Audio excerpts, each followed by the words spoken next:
Good morning students. मैं पन्नालाल अत्री आज 11वीं आर्ट्स के विद्यार्थियों को आदि मानव के भोजन प्राप्त करने के तरीके और उनके निवास के विषय में बताता हूँ। Way of obtaining food and dwelling of early human.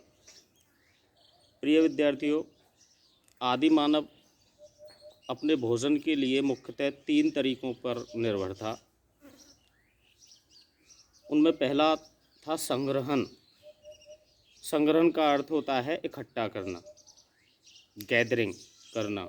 तो आदि मानव जंगलों से बीज, गुठलियाँ, फल, कंदमूल आदि एकत्रित करता था और उनको इकट्ठा कर लेता था और उन्हें भोजन के रूप में उपयोग में लाता था। आदि मानव अपने भोजन के लिए गैदरिंग के अतिरिक्त अपमार्जन, जिसे रसदखोरी भी कहा जाता है, उस पर भी निर्भर करता था। वैसे रसदखोरी का अर्थ होता है घूम घूम कर भोजन एकत्रित करना, और अपमार्जन का अर्थ होता है त्यागी हुई वस्तुओं को साफ करके उन्हें भोजन के रूप में प्रयोग में लाना। तो आदि मानव अन्य जानवरों द्वारा मारे गए पशुओं के द्वारा जो मांस छोड़ दिया जाता था उसको वो साफ करता था और भोजन के रूप में उसको उपयोग में लाता था। आदि मानव का जो भोजन प्राप्त करने का तीसरा तरीका था वह था शिकार।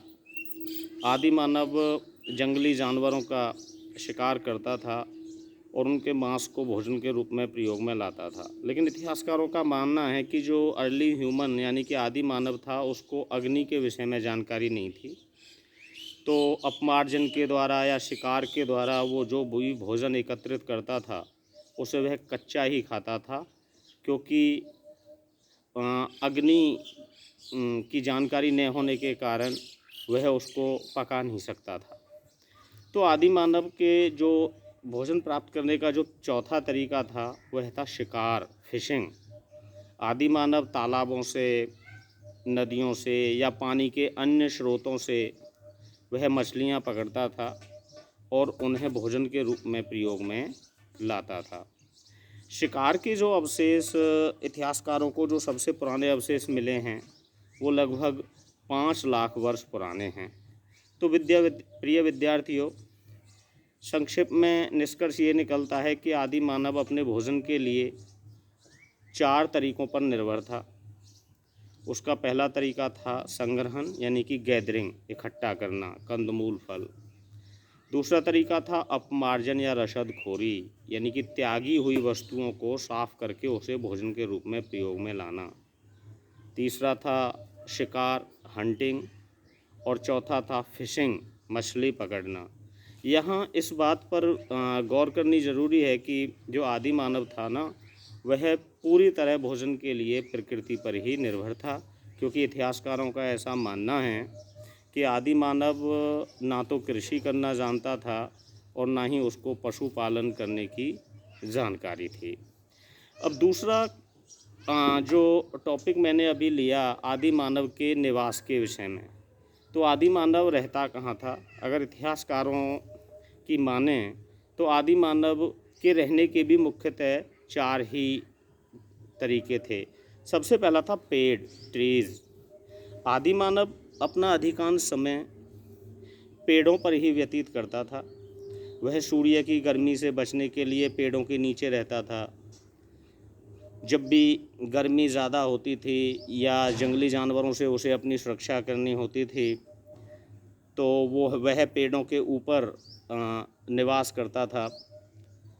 यानी कि आदि मानव के जीवन में और रहने में पेड़ों का सबसे ज़्यादा महत्व था। आदि मानव के रहने का जो दूसरा स्थान था वो थी गुफाएं, केव्स। आदि मानव पहाड़ों में गुफाओं में रहता था। गुफाओं में रहने का उसका मुख्य कारण यह था कि एक तो वह जंगली जानवरों से अपने शरीर की सुरक्षा कर सकता था, दूसरा वह वर्षा से या तेज़ सर्दी से भी अपने शरीर की सुरक्षा कर सकता था। यानी कि सुरक्षा की दृष्टि से आदि मानव अपना जो निवास था वह गुफाओं में या गुफाओं के नज़दीक उसने बनाया था। आदि मानव, इतिहासकार ये भी मानते हैं कि बाद में आदि मानव को अग्नि की जानकारी हो गई थी और वह सर्दियों में अपना अधिकांश जो समय था वह अग्नि के नज़दीक ही व्यतीत करता था। वह अपने शरीर को सर्दी से बचाने के लिए या जंगली जानवरों से सुरक्षा के लिए वह अग्नि का उपयोग करता था। आदि मानव के जीवन में सर्दियों में अग्नि का बहुत ज़्यादा विशेष महत्व था। इतिहासकार ये कहते हैं कि आदि मानव रोशनी के लिए भी अग्नि का उपयोग करता था। और चौथा था झोंपड़ियाँ, यानी कि इतिहासकारों का मानना है कि आदि मानव ने झोंपड़ी सबसे पहले जो जिसको हम घर कहते हैं वो आदि मानव ने जो बनाई वो झोंपड़ियाँ थीं। 1.25 लाख वर्ष पहले आदि मानव ने झोंपड़ियों का निर्माण करना शुरू कर दिया था। झोंपड़ियों के निर्माण में वह घास फूस, लकड़ियाँ, सूखी लकड़ियाँ आदि का इस्तेमाल करता था। तो इस टॉपिक में भी निष्कर्ष तौर पे यही निकलता है कि आदि मानव अपने रहने के लिए भी मुख्यतः पेड़, गुफाएं, अग्नि और झोंपड़ी का इस्तेमाल करता था। उसके जीवन में इन चीज़ों का बड़ा महत्व था। तो प्रिय विद्यार्थियों, आज मैंने इस छोटे से टॉपिक में आपको आदि मानव के भोजन और उसके निवास के विषय में थोड़ा सा बताया। नमस्कार।